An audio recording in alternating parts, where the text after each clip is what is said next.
안녕하세요. 상담 강사 김정숙입니다. 제가 오늘 강의할 내용은 상담에서 컴플레인을 예방하라는 주제를 갖고 여러분들께 강의를 할 겁니다.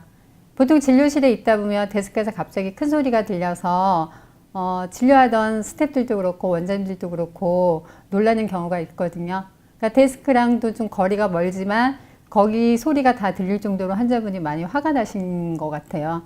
그래서 뛰쳐나가 보면 환자분들은 이렇게 비싼 돈 내고 금으로 봉했는데 이게 왜 이렇게 쉽게 떨어지냐고 이러면서 화를 내시고 계시거든요.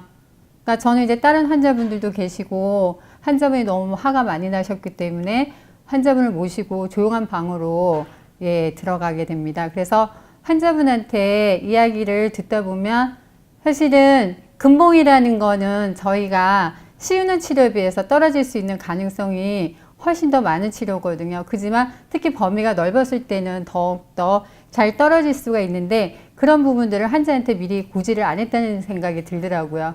그래서 습관적으로 우리가 상담을 하다 보면 이 환자분이 예전에 치료를 받아봤기 때문에 알겠지 라든가 아니면 이 환자에 대해서 우리가 정확한 이해를 못 시키는 경우가 되게 많습니다. 그래서 그렇게 이해를 못 시키다 보니까 환자는 나쁜 사람이라서 화를 낸 것이 아니고 저희의 이해 부족으로 컴플레인을 호소를 하시게 됩니다. 그래서 사실은 제가 방에 들어갔다가 들어갈 때는 환자분이 굉장히 화가 나서 들어가지만 나올 때는 웃으면서 나오시거든요.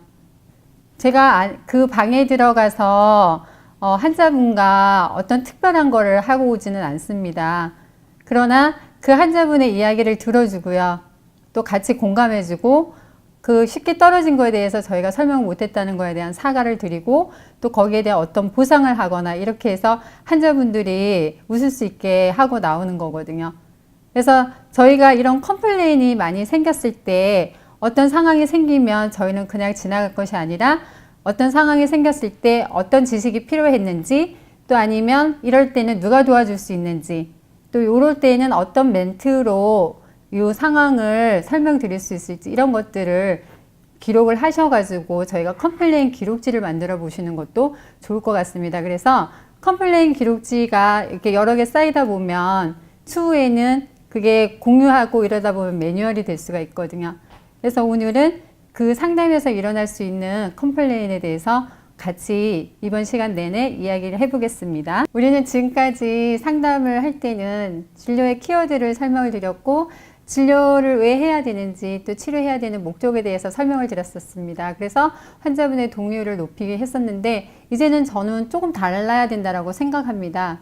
성격 유형별로도 접근할 줄 아셔야 될 거고 그 다음에 연령별로도 접근할 수 있어야 되실 거고 환자의 유형별로도 접근하셔야 될 것 같거든요. 그래서 성격 유형별로 접근이란 어떤 얘기냐면 우리가 예쁘게 해달라는 분들도 있으실 거고 아니면은 튼튼하게 알아서 해달라고 하시는 분들도 있으실 거고 어떤 분들은 치료의 과정이라든가 재료의 장단점을 다 설명해 드려야 되는 경우도 있을 거거든요. 그래서 그런 분들은 필요로 하는 니즈가 어떤 건지를 알고서 저희가 성격에 맞는 상담을 해드려야 될 거고 또 연령별로도 좀 차이가 있으시죠. 어린아이들한테 저희가 레진을 설명할 때는 채소의 삭제량을 하기 위해서 레진 치료를 한다라고 할 것이고 그 다음에 똑같은 인내를 하더라도 어린아이한테 접근할 때는 우리가 금으로 봉하는 치료는 한 번에서 오랫동안 쓸 수 있는 그런 장점이 있기 때문에 너무 빨리 충치가 생겨서 가급적이면 그 충치 치료를 한 번에서 오랫동안 유지를 할 수 있도록 하게끔 이렇게 설명을 드려야 되겠죠. 그리고 환자 유형별 상담에서는 우리가 이 환자를 토탈 치료를 할 건지 아니면 CC 해결만 할 건지 아니면 다른 병원으로 너무 치료할 때 저희 병원에서는 감당하기 어렵거나 아니면 무리한 할인을 요구하거나 이랬을 때 문제를 일으킬 수 있는 분들은 다른 병원을 한번 알아보고 오시라고 이렇게 얘기를 한다든가 아니면 오늘의 곧 필요하신 치료만 한다는 CC 해결만 한다든지 이렇게 환자를 파악하셔가지고 거기에 맞는 상담을 하셔야 되시거든요. 거기에 더 플러스 하자 그러면 진료에서 가장 많이 일어날 수 있는 문제까지 저희가 미리 환자에게 설명하여서 치료의 이해를 돕고 또 질문에 대한 답을 준비하여 환자에게 일어날 수 있는 문제점을 미리 차단하는 거죠. 그래서 오늘 제가 준비한 것들은 진료실에서 일어날 수 있는 컴플레인을 예방하기 위한 그런 상담을 준비를 했습니다. 그래서 제가 오늘 준비한 컨텐츠는 보존치료, 보철치료, 외과적 치료를 준비했습니다. 그래서 보존치료에서는 레진, 인레이, 아말감 신경치료이고요. 보철치료에서는 크라운, PFA, 그리고 요즘에 많이 하는 심미보철, 틀니 이렇게 준비를 했고요. 외과적 치료에서는 발치, 임플란트, 치조골 이식에 대해서 설명하려고 합니다. 그래서 우선은 제일 먼저 할 거는 저희가 보존치료에 대해서 알아보도록 하겠습니다.